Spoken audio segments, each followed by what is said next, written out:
Colombia.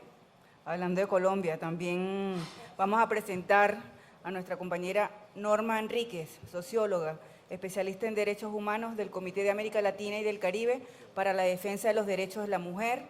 y también de la colectiva feminista de pensamiento y acción política. Su ponencia se denomina Colombia, realidades propias, contexto compartido. Adelante, compañera Norma. Gracias, Lídice. No quiero comenzar por agradecer la invitación que me hizo Patricia desde Telesur para poder participar en este evento, y gracias a la recomendación de mi buena amiga Piedad Córdoba, de mis buenas amigas y Olga Amparo Sánchez. Es un honor realmente para mí estar aquí compartiendo con ustedes. ¿Sí? Ya. ¿Se oye? Sí, bueno. Es un honor poder estar aquí con ustedes compartiendo este espacio, y realmente he pasado 2 días maravillosos escuchando reflexiones profundas, muy inteligentes, muy oportunas, que espero poder traducir en mi experiencia para llevar a los sectores sociales con los cuales yo trabajo. Entonces quiero decirles que yo no me podría denominar formalmente una intelectual. Yo soy realmente una activista política y bueno, no he hecho sino militar desde mi adolescencia, primero en la izquierda, luego en el movimiento de derechos humanos, justamente cuando se produce el golpe a Salvador Allende, y en el 79, después de una inmensa persecución, en una de las épocas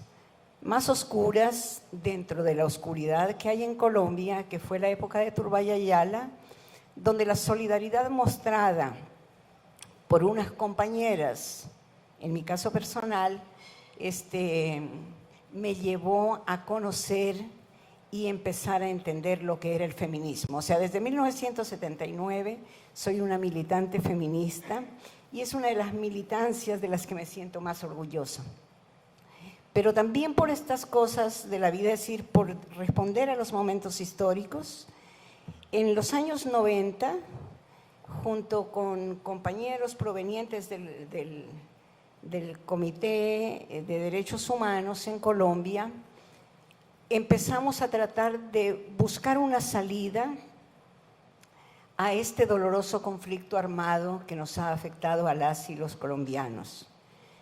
por varias décadas. Y entonces conformamos el Comité de Búsqueda de la Paz,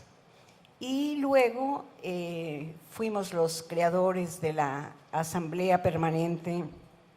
de la Sociedad Civil por la Paz, asamblea convocada por la Unión Sindical Obrera. Ahí hemos permanecido. Creo que mis militancias obedecen al dolor, a la angustia, a la desesperación que hemos vivido en nuestro país. Entonces, bueno, yo soy entonces, digamos, una intelectual orgánica según Gramsci, y realmente si lo logro hacer bien, llevaré esto a los sectores populares en los que yo trabajo, y en este momento con las personas que, gracias al proceso de paz, hicieron dejación de armas y están, sinceramente lo digo, realmente comprometidos con la paz. Quien ha cumplido en este acuerdo es vergonzoso, no ha sido el gobierno colombiano, han sido los excombatientes. Ellos en este momento están vinculados a procesos de producción económica, a procesos sociales, han conformado un partido político, tienen representación en el Congreso como parte de los acuerdos, y han logrado mostrar a las comunidades que si hay alguien que realmente quiere consolidar el proceso de reincorporación, son ellos,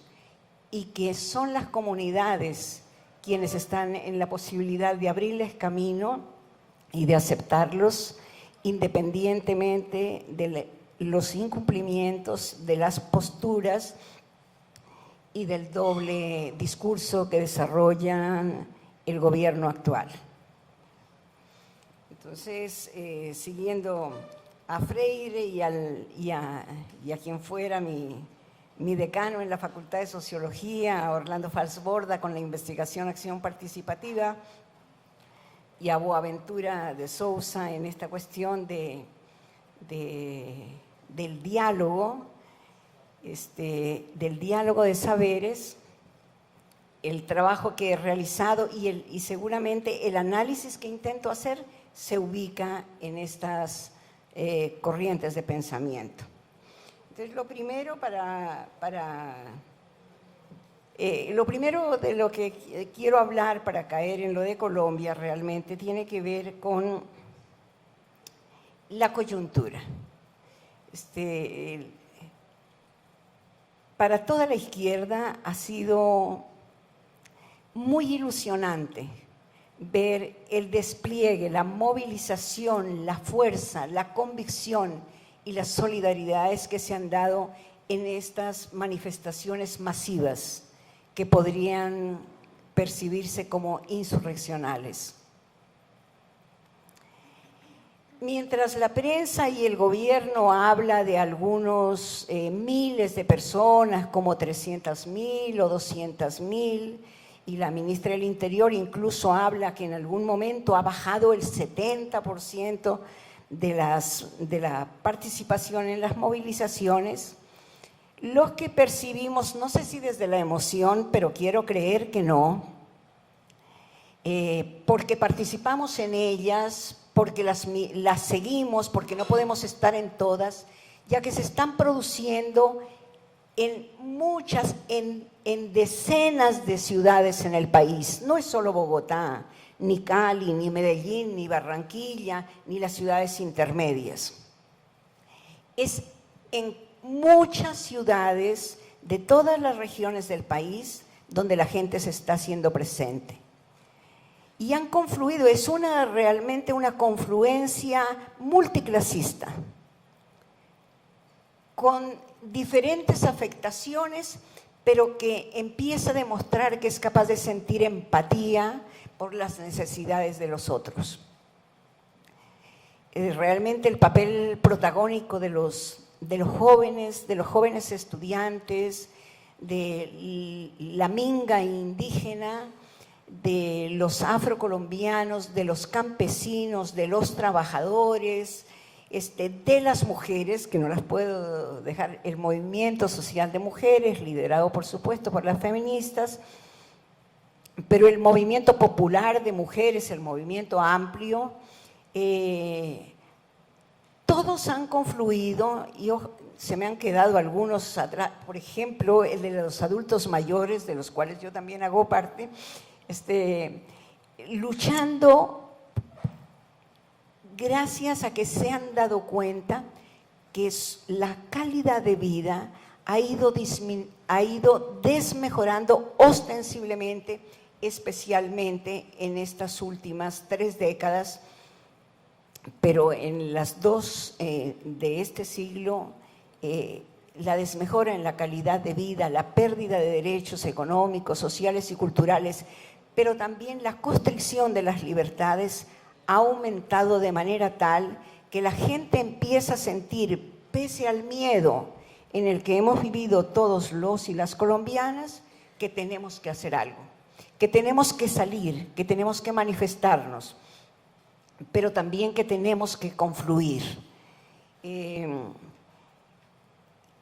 nos ha movido a salir? Uno, el gobierno más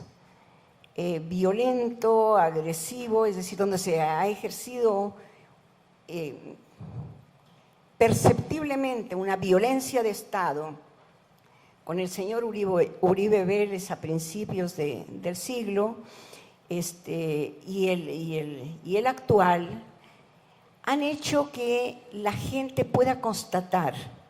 realmente que la violencia del Estado es tan grande y que hay un doble discurso después de que habíamos estado emocionados realmente con un proceso de paz que se gestó durante mucho rato y que en el cual Venezuela y Cuba juegan un grandísimo papel, que quienes queremos que se consolide este proceso agradecemos infinitamente. Los 4 años de deliberaciones y después la firma, que crearon tanta ilusión y que además al disminuir el grado de afectación de hechos de violencia en el país, también logró sacar a flote la capacidad movilizatoria, ha hecho que la gente sienta como suyo cada una de las violaciones de derechos humanos, cada una de las agresiones, de los incumplimientos del Estado frente a una serie de aspectos que debería responder. Uno es las violaciones ligadas con la vida, los asesinatos de miles de líderes sociales, defensores de derechos humanos, sindicalistas, un genocidio, yo creo que puede denominarse así, librado especialmente contra las comunidades indígenas del suroccidente del país, pero también en el norte con los emberá-catíos, que en alguna medida antes, por la existencia del conflicto armado, se disimulaban, se ocultaban, no solamente porque eran tantos los hechos violentos que el gobierno básicamente ponía como autoría total a la insurgencia, sino que realmente la represión que se libraba contra quienes no hacían parte ni de la izquierda ni de la insurgencia se daba calificándolos siempre de guerrilleros, insurgentes, cómplices, idiotas útiles, etcétera, que impedía realmente las movilizaciones. Pero ahora se puede percibir, en un ambiente de más calma, se puede percibir uno cómo la calidad de vida se ha ido afectando cada vez más y son múltiples sectores, bajo múltiples aspectos. Entonces, los sindicalistas ya no tienen que marchar solamente por lo que tiene que ver con sus relaciones laborales, también tienen que marchar por la salud, también tienen que marchar por la educación de sus hijos. O sea, sectores que tradicionalmente hacían reclamos correspondientes al ámbito principal, digamos, de sus vidas, tienen que estar luchando ahora por toda una serie de carencias, de violaciones de derechos humanos que se dan en el amplio espectro de la vida. Pero esto también nos lleva a encontrarnos, a salir. Estas manifestaciones actuales vienen precedidas de unas adelantadas, por lo menos desde hace unos 5 o 6 años, que comenzaron con las movilizaciones estudiantiles denominadas MANE, con las movilizaciones de la minga indígena, con las movilizaciones de las víctimas que han creado organizaciones que hacen visible las víctimas de crímenes de Estado, pero también las otras, incluso hay expresiones de organizaciones de víctimas de las FARC, que de todas maneras contribuyeron también a presionar para que se llegase a un acuerdo de paz. Quiero hacer un paréntesis chiquitito por aquello de ponerle nombre a las cosas y hacer reconocimientos. Pienso que todo el trabajo de la izquierda, de los defensores de derechos humanos, de la denuncia constante de lo que pasaba, estas organizaciones de paz que hemos creado, que han sido varias, esta conjunción de plataformas de derechos humanos y paz que nos esforzamos porque se llegase a lo que llegamos en un momento determinado, también fueron posibles por personas como Piedad Córdoba, a la cual quiero rescatar aquí, que gracias a la solidaridad de Venezuela buscó un acercamiento, unas acciones humanitarias que limaran asperezas para que se pudiesen encontrar Estado e insurgencia, en este caso la insurgencia de las FARC. Como a veces no se dicen las cosas y quedan en el olvido, ahora parece que muchos y muchas han olvidado el rol de esta mujer dedicada a trabajar por la paz a costa de todo, de su bienestar personal, de su salud, de todo lo que eran factores importantísimos en su vida. Gracias al comandante Chávez, que apoyó decididamente este esfuerzo, y después la continuidad también del pueblo venezolano en solidaridad para con nosotros. Esta posibilidad de movilizarnos, decíamos, se da ahora cuando no se puede decir que cada persona que levanta la voz es miembro de la insurgencia, porque estamos en un proceso de paz al que nos referiremos ahora brevemente, pero tenemos que decir que estas violencias de ahora, estos asesinatos de líderes sociales, que si bien se han ahondado inmensamente, van asesinatos de excombatientes que están cumpliendo con el acuerdo, que los están matando inermes, pero además que los están matando y buscando ocultar sus asesinatos. Todos estos hechos de violencia contra personas de la sociedad civil, ya no de la insurgencia, de la sociedad civil, no producto de un combate, sino de un asesinato a sangre fría, y que nos trae nuevamente a la época que se instaura desde finales de la década de los 90, pero que se ahonda en el gobierno del señor Uribe Vélez, de los falsos positivos como una estrategia militar que hace que jóvenes, pobres todos, sin trabajo usualmente, o indigentes, fuesen asesinados a sangre fría para mostrarlos como éxitos, como bajas producidas por el ejército en el combate contra la insurgencia. Ahorita acabamos de encontrar, tristemente, una fosa común en Dabeiba, en la semana pasada, donde se han encontrado varios cadáveres de personas que seguían desaparecidas, pero que son personas que en su momento fotografiaron como bajas hechas en combate por el glorioso Ejército Nacional. Todas estas cosas que parecen inmediatas y que se han acrecentado, les decía, por ejemplo, van más de 160 excombatientes asesinados. Fíjense que el acuerdo de paz se firma a finales del 2016 y van más de 160. Y en estos días, cuando estaba aquí, me he enterado de por lo menos 3 o 4 más que han sido asesinados. Cerca de 90 durante el gobierno del señor Duque. Entonces nosotros vemos que lo que fue una esperanza en un momento dado se ha convertido en la muestra más clara, más precisa de la violencia que ejerce el Estado contra el pueblo colombiano. Y entonces les decíamos que este conflicto armado que comenzó en los años 60,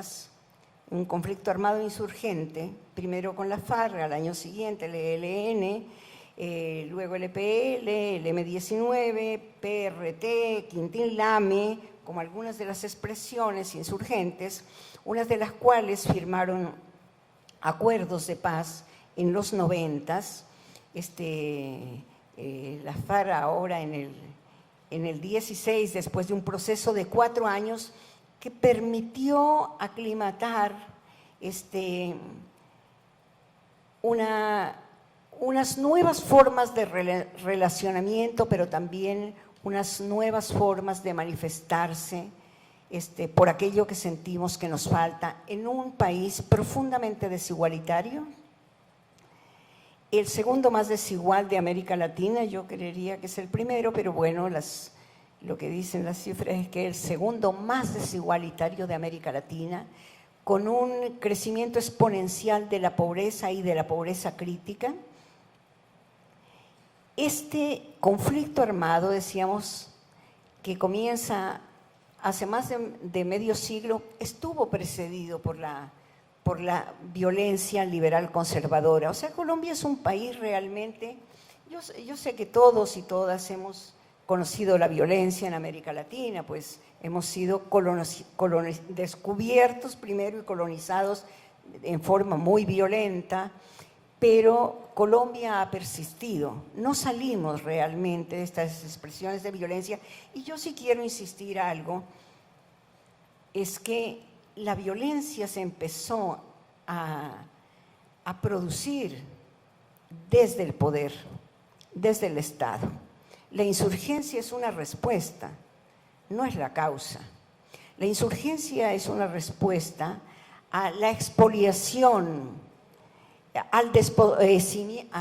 la desposesión que se hace a campesinos muy pobres para empezar un proceso aceleradísimo de acumulación de tierras. Ustedes saben que Colombia es el país que más tierras donde mayor acumulación de tierras hay, ¿no? Hay gente muy, muy pobre que se lucra incluso de programas del Estado, a pesar de tener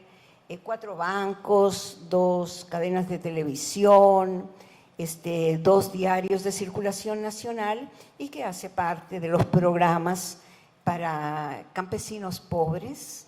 o sin tierra o con muy poca tierra para lograr la producción, para el sostenimiento de sus familias. Y esto es uno de los programas famosísimos de agroingreso seguro, que ahora tiene una víctima, que es el señor Arias, quien era el ministro de Agricultura en ese tiempo y desarrolló este proyecto que se llamó Agroingreso Seguro para los campesinos pobres, cuyos dineros, conseguidos en parte por cooperación internacional, fueron a parar a manos de las familias más ricas, especialmente de la costa atlántica, y que habían contribuido con sus aportes a las campañas por la presidencia del doctor Uribe Vélez en los 2 periodos. Entonces, fíjense que Colombia ha matado casi todas las esperanzas realmente. En Colombia eso de no matar la vida en primavera, como decía Carlos Pizarro, ha sido todo lo contrario. Comenzamos por el padre de Gloria Gaitán, ¿no? En 1948, la esperanza de cambio, de transformación, que era Jorge Eliezer Gaitán, es asesinado. En la década de los 80 tenemos una serie de candidatos a la presidencia de la República, casi todos de izquierda, exceptuando uno, que son asesinados. El doctor Pardo Leal, Bernardo Jaramillo Osa, Carlos Pizarro, después acabando de firmar unos acuerdos de paz. Y también matan a Luis Carlos Galán, de una izquierda honorable, digamos, de un liberal honorable, todos los demás de izquierda. ¿Cuál país de América Latina puede mostrar una situación tan impresionante como esta? Por eso nosotros realmente confiamos en que, dependiendo de la solidaridad internacional, pero de la que podamos conseguir también ahora, gracias a las movilizaciones populares, a la conciencia que la gente del común, que antes por miedo no se movía, a esta gran conciencia que estamos adquiriendo, trascendiendo, claro, las dificultades, el espontaneísmo, que podamos lograr consolidar el proceso de reincorporación, haciendo cumplir al Estado los acuerdos establecidos para aclimatar la paz, y ojalá podamos avanzar realmente en el diálogo con el Ejército de Liberación Nacional, la otra gran fuerza insurgente que queda pendiente en este proceso de paz, y algunos grupos pequeños que se han desprendido de los otros procesos de paz, que como ustedes saben nunca se logra que todo el mundo, en un proceso de paz, todo el mundo esté allí, todo el mundo participe y todo el mundo cumpla. Pero les cuento una cosa, 13.000 excombatientes de las FARC, menos los que han asesinado y que les mencionaba, están participando de la vida del país y de la vida política del país. Son las poblaciones indígenas, campesinas, que circundan los espacios territoriales de reincorporación, quienes han dado la posibilidad de reincorporación porque los han colocado en sitios muy lejanos que parecen guetos. Yo quiero manifestar aquí mi agradecimiento a estos compañeros con los cuales también tengo el honor de trabajar y ver de primera mano lo que está pasando. Creo que, como dice mi maestro Franz Hinkelamer, yo quiero expresar una voz de esperanza, porque es una sensación que tenemos muchos y muchas, porque en momentos de crisis, mantener la esperanza es fundamental. Y esta esperanza se nos ha acrecentado con estas movilizaciones permanentes. No han parado, siguen defendiendo los 13 puntos que presentaron y han dicho que permanecerán movilizados en la Agenda 2020 y hasta el 21 si es necesario, mientras no consigan que se cumplan. Uno, el respeto por los acuerdos, el cumplimiento de los acuerdos, la desmovilización del ESMAD, que cese la violencia estatal contra el derecho que tenemos a protestar, que no se adelante una reforma tributaria regresiva, súper regresiva, que el partido de gobierno ha presentado en el Parlamento. Mientras nosotros hacíamos cacerolazos y marchábamos, el gobierno con su doble discurso, al igual que dice en el exterior defender la paz y dentro del país defender los derechos económicos, sociales y culturales, mientras nosotros protestábamos se hacían todos estos avances, digamos, en el cumplimiento del modelo neoliberal, para también congraciarse con las agencias que tienen que ver con la debacle económica del Fondo Monetario Internacional y del Banco Mundial. Creemos que si,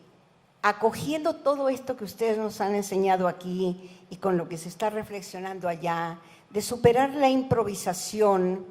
de iniciar procesos de reflexión, de creación de espacios de comunicación que puedan producir, como tienen ustedes aquí con Telesur, una transmisión en directo, en el momento en que están sucediendo las cosas, en los múltiples espacios, para que podamos realmente constatar que somos muchos los descontentos,